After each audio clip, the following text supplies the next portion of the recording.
and this is in the exact middle. So I can put these to the 0 mark of the world, the very origin of the world in the 3D package, and then know that these will align, so I can save myself some trouble making sure that these all line up. So this is now 3ds Max, and I have those reference images set up on the appropriate planes.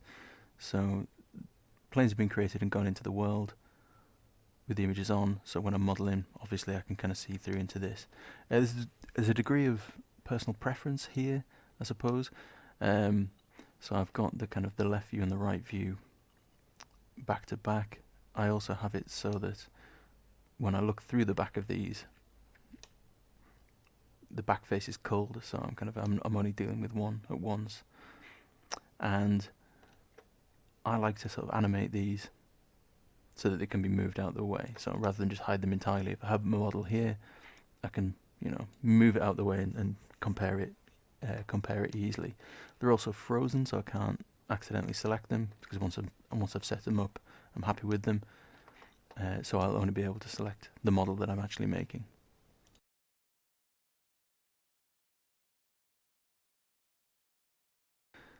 So at the moment, this isn't really, we're not dealing with this in a modelling sense. This is purely dealing with this is a primitive structure as a mathematical expression. So I'm going to align this to this barrel shroud in its entirety, and I can control the number of segments. I'm going to take 24 for this in each of the dimensions. Once I've done that and I'm happy with that, I can then convert that to an editable poly and then start to actually do some 3D modeling. And most of this is purely making connections and then refining those, extruding them out as I'm doing here, or applying things like chamfers, which will refine an edge, give us extra edges to smooth that detail out.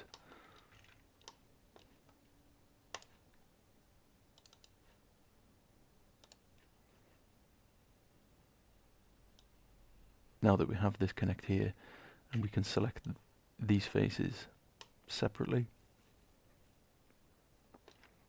if I were to extrude those,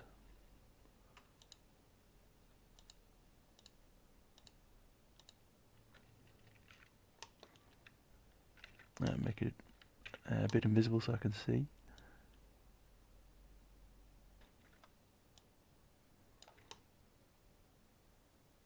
And then tidy that up to make the shape that I need. So here I'm going to take a section of this part we already have built. I'm going to make a copy of this.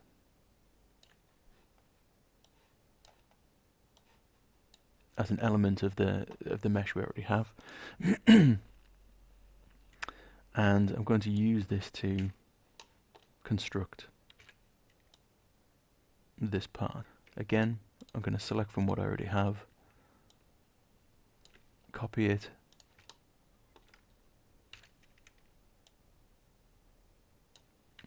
scale it and process it.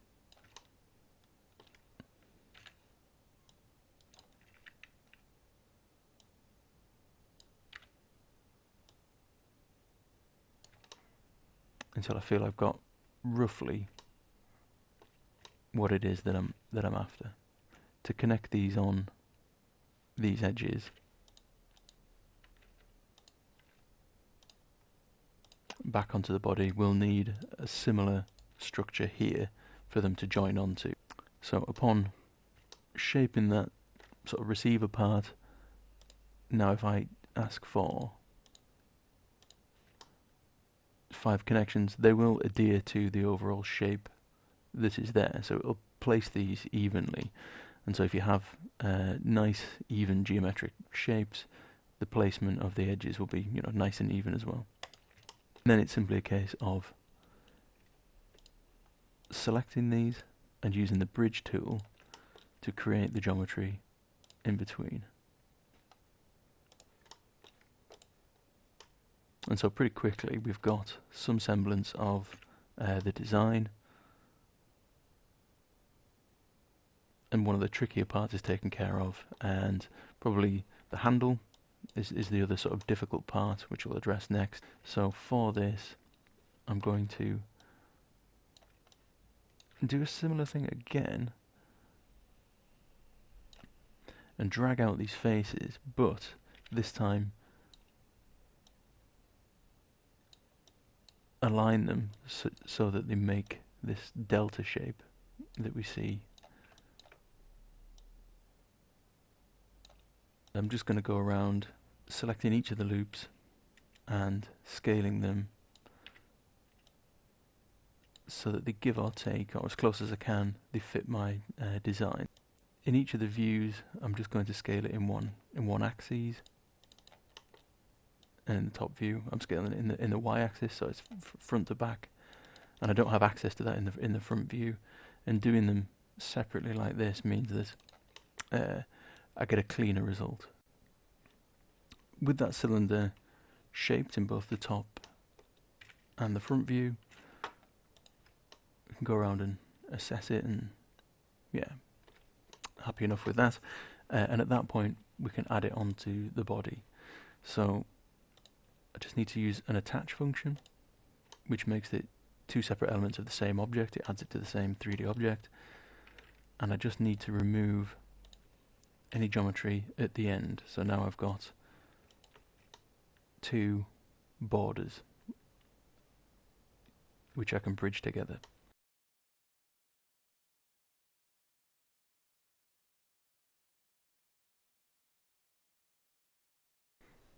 So through a similar process, the rest of the parts of the model have now been created.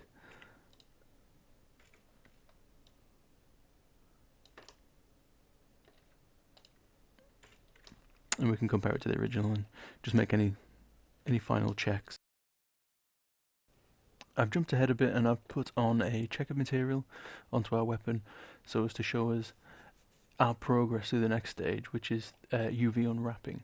So as well as its X, Y and Z coordinates, its sense of where it is in the world, it has UV information which tells the surface how it's supposed to show itself. And you can see here on the things that were created as primitives, as the kind of the default cylinders, the unwrapping or the surface is quite even. That's what these squares should appear like. This is what it should like. It should look like nice even squares. And we can see on the barrel and on the handle, that's what we get. Areas where we've stretched it or dragged it out, it's very distorted, and down here it looks like it doesn't have any, but it's just, you know, monumentally tiny. So we need to even this out, and we do that with an unwrap UVW. And if I open this separate edit UVW window, so because this is, you know, this is quite a scrambled mess, what I'm going to do is select everything, and I'm going to ask 3ds Max to show these UVs its kind of two-dimensional shape of its surface, just aligned to one view, so that we can more readily deal with it. So as they stand, these we can't texture it like this. We need to kind of have them totally relaxed and opened up, and you can see here we get stretching along the top because this needs to be opened out. If I were to just grab a piece, so if I grab everything that would be the wood for the handle, to be able to relax this so that it can open out and be textured completely flat, it needs to be kind of broken off from what it's attached to. And just for the sake of convenience, I'm going to break off the very end.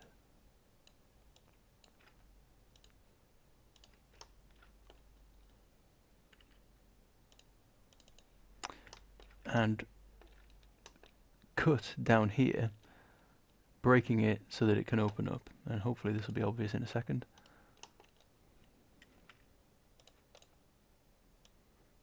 So now with these parts separate, if I select them all and ask them to relax,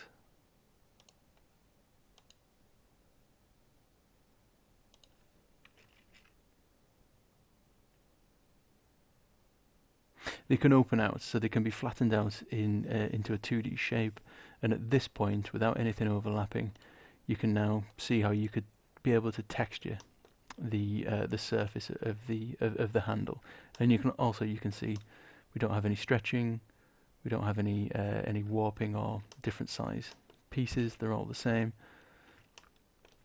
We know what they are, and now we can texture them.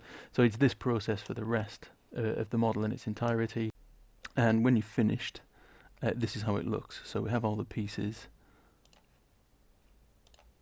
laid out and separate, taking up as much space as possible.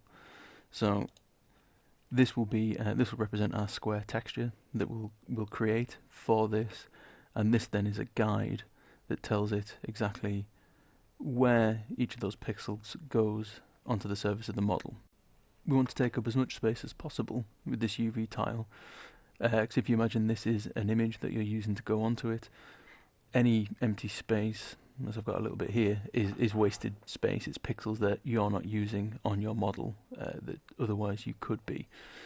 And at this point, we'll render this out to make a template, and we'll use this as a guide for making our kind of surface textures. And that is the final output of that. So I've got the UV template as a 2D image, which we can take into Photoshop or whatever and start working on. And I've also kind of put on these weird toy gun colours and rendered that out so that I also have something of a guide, so I can tell visually which areas are what, and they line with the different materials. Next we're going to look at creating the textures that will go on the surface of the model, so controlling the colour, controlling how rough it is, how bumpy it is, but we're also going to create some very high poly models, too high poly to go into the game, but we'll fake that high poly detail onto the low poly game ready asset. So we're now looking at ZBrush, and ZBrush is designed to handle much more complex models, much more geometry dense models, and that's what it's designed to do, to sculpt that high poly detail in rather than model it. This will be far too much for a game engine, be far too complex and far too memory intensive, so what we're going to do is use ZBrush to add in all the details, such as the screws, the maker's marks, the little vent holes, or rather heat holes, and then we're going to use a normal map to fake all that.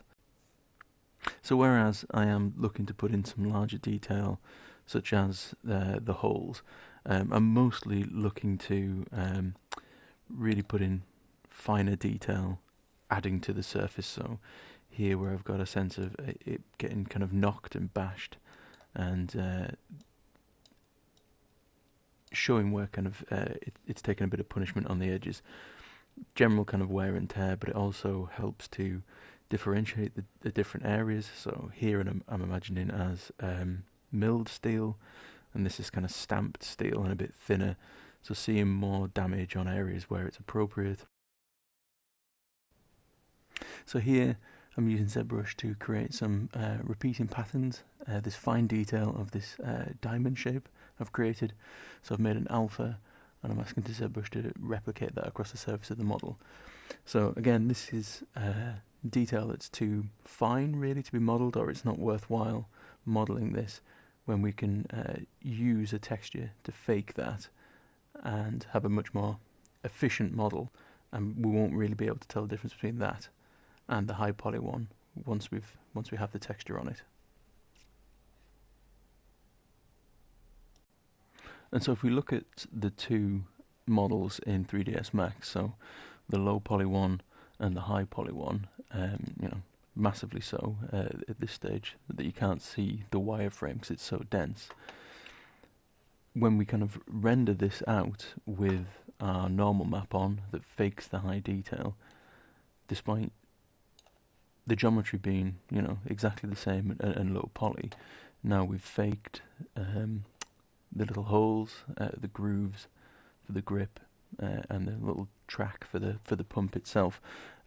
These have all been faked using our normal map, and what that's doing is simply just telling the light to bend differently to recreate that high poly look. And in this regard, we've got a very efficient way of faking that really high poly model. I've created a what I think to be the kind of the colours that I'm after, the kind of speculative colours for this. A map that represents how metallic each of the areas are, and at this point I'm just simply dealing with black and white. And what this is going to say in the engine is that everything that's black is not metallic, and everything that's white is entirely metallic. So you can have shades of grey, but for this I'm just dealing with those two extremes of wood being not metallic and metal being metallic. Roughness is something that kind of has more of a sliding scale of grey into it, but again at the moment I'm just blocking this out to see how it looks in the engine. The normal map is what fakes our high poly, so we've rendered that out from 3ds Max, so we've kind of had that from before. And the ambient occlusion represents the diffuse shading that the model generates for itself. So everywhere where it shades itself in very diffuse lighting that represents a 360 degrees, that's captured in this map. So all of these together will be taken into the engine and applied to it. We have a default first-person template set up in the engine already, and to get our content in, I'm just going to drag and drop. So I'm going to drag in the exported, so I've got a separate folder here.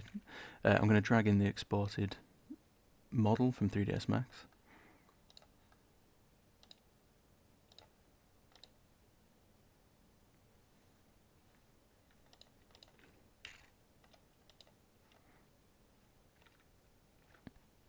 And I'm going to drag in those initial textures. In order to get our 2D textures onto the surface of our model, we need to tell them how they're to be used, how they relate to each other, their strength and other properties and things like that. So these will be gathered together inside a material, and a material makes use of the individual 2D textures.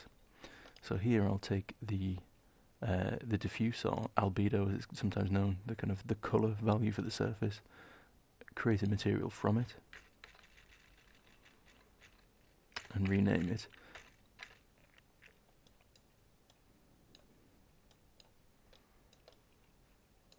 And in here this is showing me simply just that colour value on a sphere.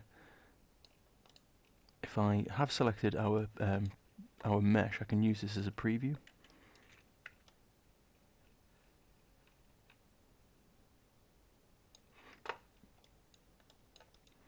And from here I can drag in the other textures that we've made. Currently these are all separate images, but other than the normal for faking the bump, we will combine these into a single image with a red, green, blue channel. We'll see that shortly. So if I hook these up, you'll be able to see the effect that each one has. So the ambient occlusion controls the kind of the strength of the shadows in the recesses. That's our metallic map, which is very black and white.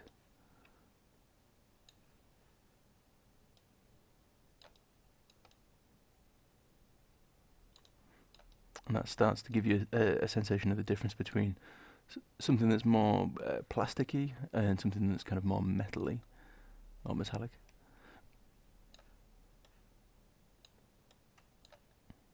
Our roughness map to sort of help start to delineate the areas and make some things shinier than others.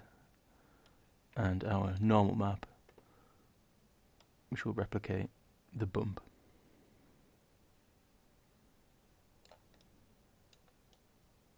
So from this, we can see you can start to make judgments about whether or not areas should be shinier, more matte, whether you'd like things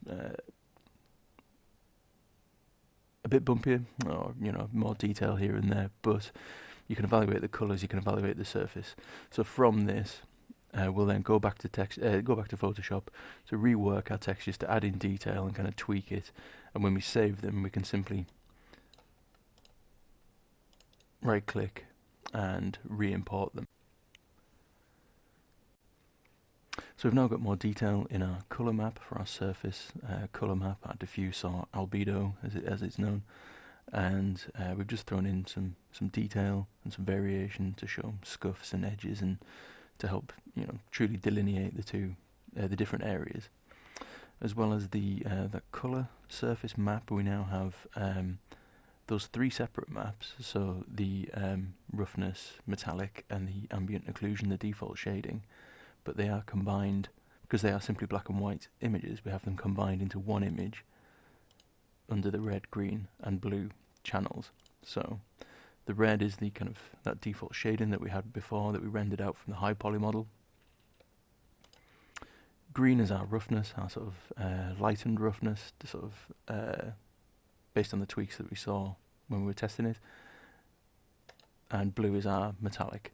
So again, this is still, it's pretty close to just being black and white, but with some variation to help make areas that are rusted or scuffed or a bit damaged look a bit less metallic. So I now have those updated textures in, and I'm going to go about adding them to our material and updating them. So if I drag these two in,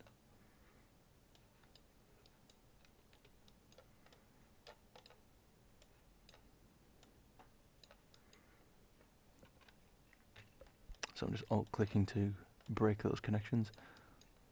In fact, I can just remove those entirely. And here, I delete those. Now I can see I have access to a red, green and blue outputs, and these correspond with those red, green, blue channels that we saw in Photoshop. So what was 3 separate images now tidied up and condensed into one. So red is our ambient occlusion, green is our roughness, and blue is our metallic.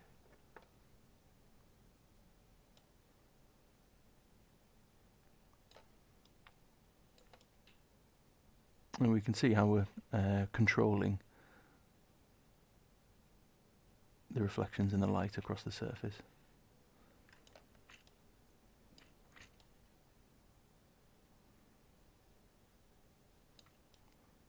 We could take this a lot further, I think, but for the sake of brevity, I think we'll say that's fine there, and we'll crack on.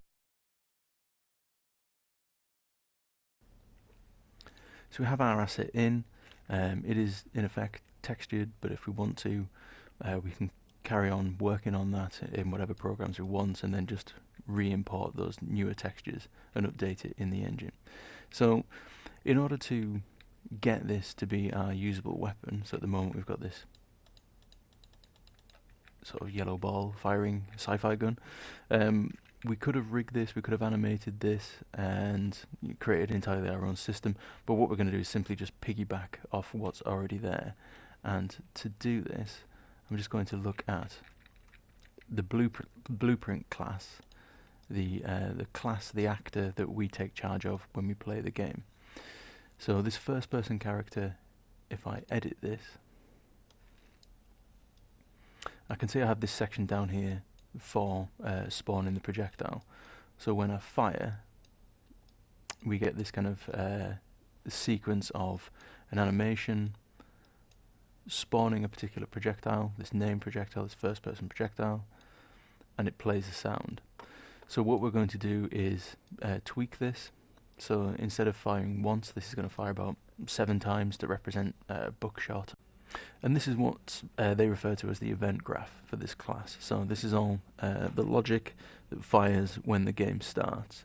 If I click on the tab for viewport, we can see what our fella actually looks like. And there's 2 weapons in here in case you're using a VR setup, the second one. So here,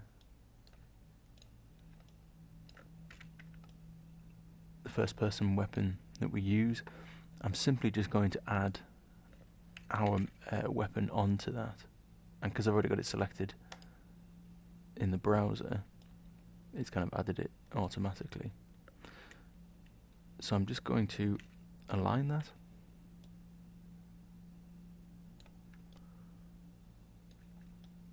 And so that we don't see the original one, I'm just going to click on it and set it to not be visible.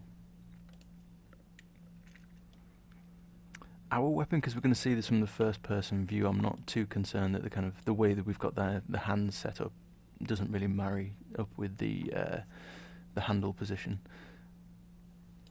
We won't really see that from where the camera is, so I'm simply just going to align it to the hands, really. This is probably a smidgen big.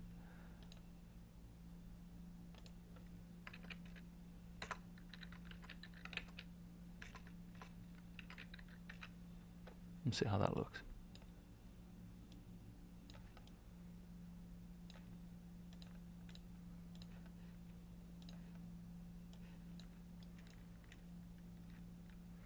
Yeah, so at this point it's kind of, we only see our gun and not the original one.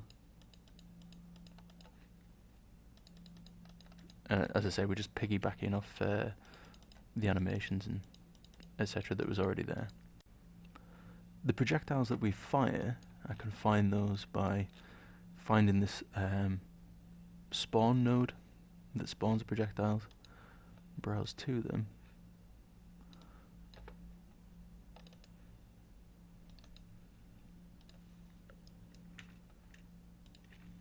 And I can see the item itself. So its scale already is 0.1. This red surround that we can see is its collision. And I'm going to leave its scale as it is, but I'm going to change its radius. So of this firing sequence in its entirety, triggered by us pushing the mouse button here that they've associated with the fire, we're going to copy all of that several times, except for the firing sound that it makes. If we copy that several times, it'll probably end up deafening us. Our sound, as it's controlled here in this little section, I'm going to just cut that out and put it towards the start, and then pretty much everything else in this section I'm going to select and collapse this to a macro.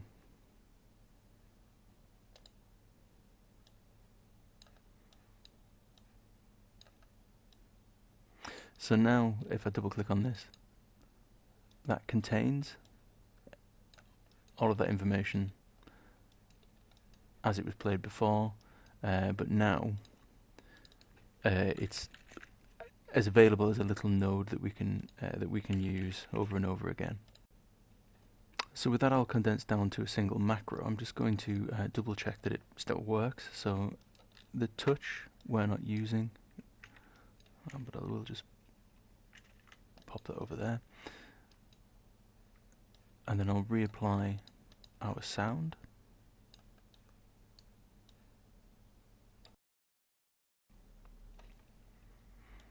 So if I drag out from the play sound node and ask for a do n, this is a node that will allow whatever comes after it to be performed n number of times. So in our case we'll say 7.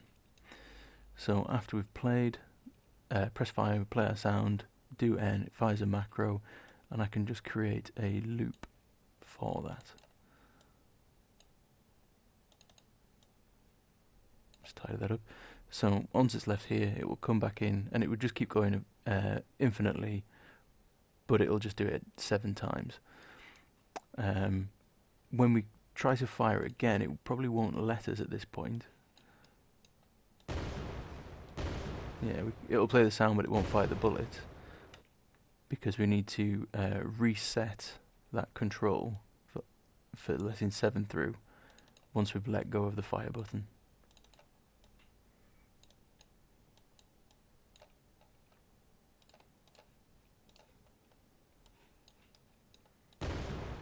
So fire.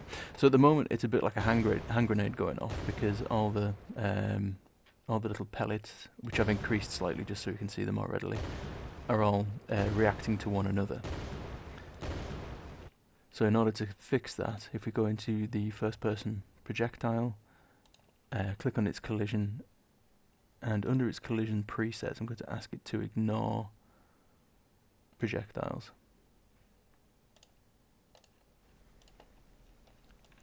To add that spread to the shotgun blast, we're going to add a little bit of randomness to the initial orientation of each of the projectiles. And we're going to do that by creating a random value here in the event graph and passing it through to the macro and using it every time in the macro.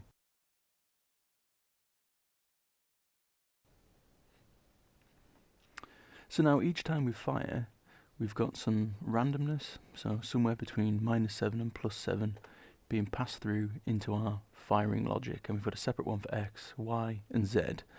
I'll spare you the minutiae of that, but what this is simply doing is it's modifying the starting orientation of the projectile. So if we look at our viewport here, it's firing the projectiles from the sphere at the end of the gun. So this is the place where the projectiles are spawned from, and it's getting the orientation of the player camera. So the player camera orientation at this point is the direction from which they're fired. We're simply just adding some noise to that so that they'll kind of flare out.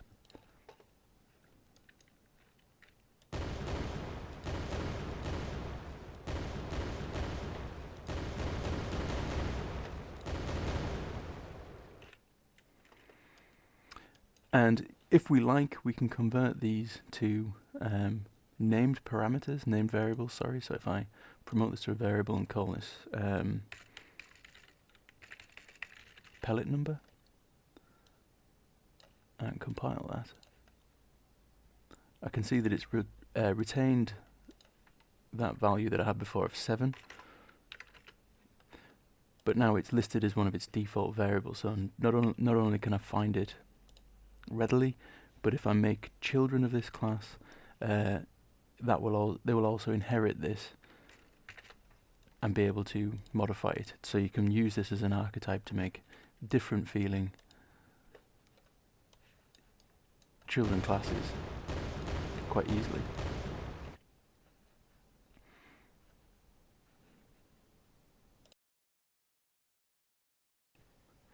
And with that, we'll draw the session to a close. Thank you for listening. I appreciate it was fairly whistle-stop in places, but hopefully it at least gave a flavour of the steps and processes of the sequences involved. It's also worth pointing out that this is one example of a chain of software to complete the goal, but there is a range of alternative software available at each stage. If you'd like to get in touch, my email is on the screen, graham.glees@cumbria.ac.uk, and thank you very much.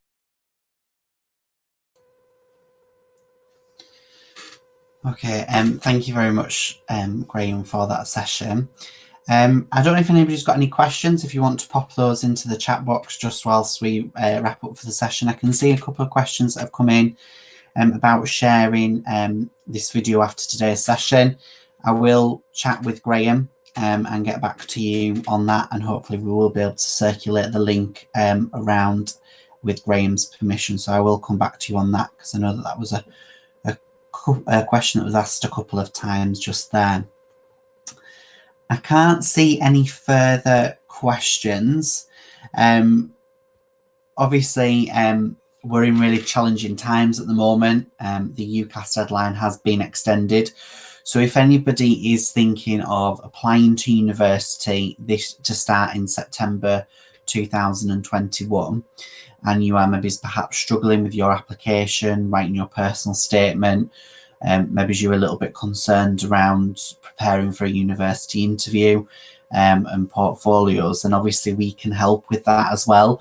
And we are going to have a dedicated session on the 22nd of January at 4:30, which will include some information in an email to you all today about, so that if you haven't yet submitted your application or you're a little bit worried about the kind of next steps in terms of preparing for an interview, then myself and some colleagues from our Institute of the Arts will be able to help you and give you some top tips around that as well. I can't see any more questions. So again, a huge thank you to yourself, Graham, for today's session. Huge thank you to everybody for attending. That would be absolutely fantastic. Oh, one question that's just come in. Do you need students to experiment with other software when on a course, or can they stick with what they've been learning at level 3? Graham, are you there, and perhaps could you answer that question for me?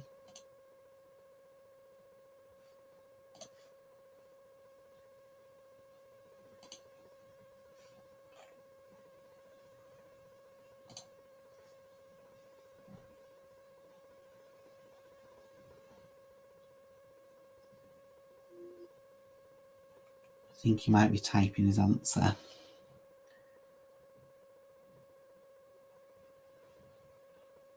If you just, sorry, Graham, there should be like a little box in the top left-hand corner, and you might see 3 red circles.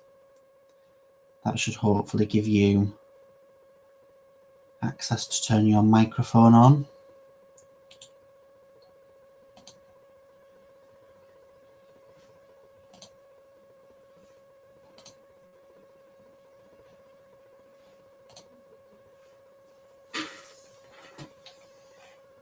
Sorry, just bear with us, everybody.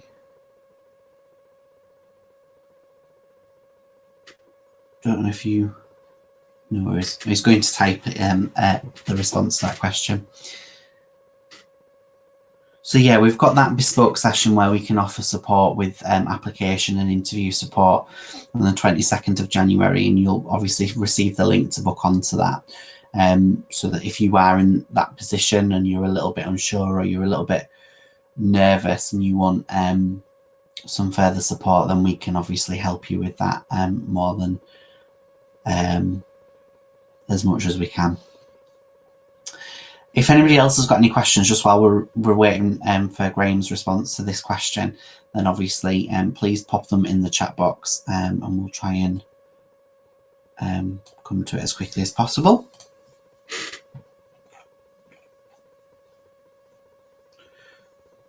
So in response to the question that's on the screen, Graham just said, the further you progress on the course, the more you become self-directed.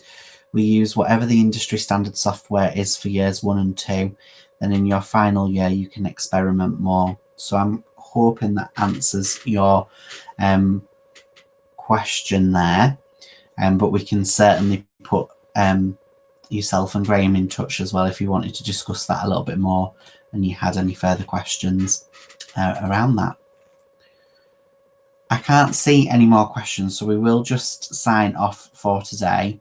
And I'll chat with Graham just to make sure we're okay to share that video with you, and we'll also send you the link via email so that you can access that in the future with Graham's permission if we've got that. Thank you very much for attending, and enjoy the rest of your day. Thank you guys. Bye bye.